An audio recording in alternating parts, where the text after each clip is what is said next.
encuentren bien. Hope everybody is okay. Et bienvenue sur votre chaîne où vous trouverez des recettes faciles, rapides, délicieuses et surtout très saines.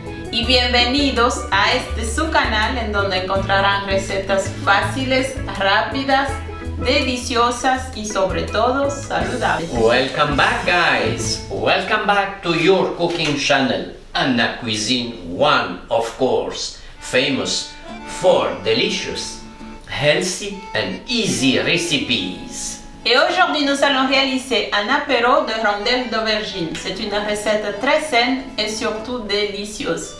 Hoy vamos a realizar un aperitivo de rondelas de berenjenas. Es una receta muy saludable y sobre todo deliciosa. Today it will be eggplant, an eggplant aperitif, a starter. You will see, so easy, so nice, so healthy. And now we are looking good.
facile à réaliser, très saine et surtout délicieuse et rafraîchissante.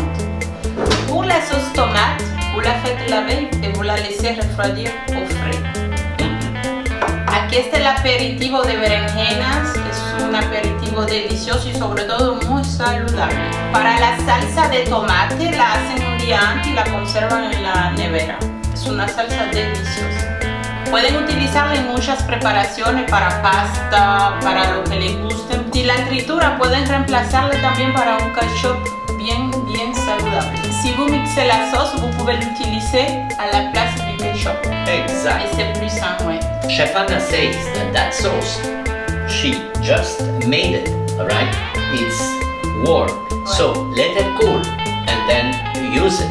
At the same time, you can use it on spaghetti, on any other meal, alright? Or even as a ketchup. Here is Chef Anna's delicious starter, an aperitif, okay? Eggplant, avocado, mozzarella, everything natural, healthy.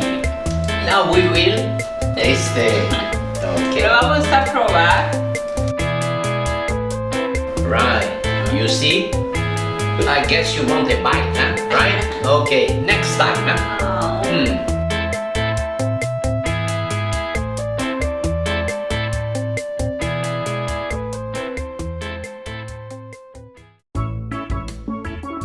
C'est un délice.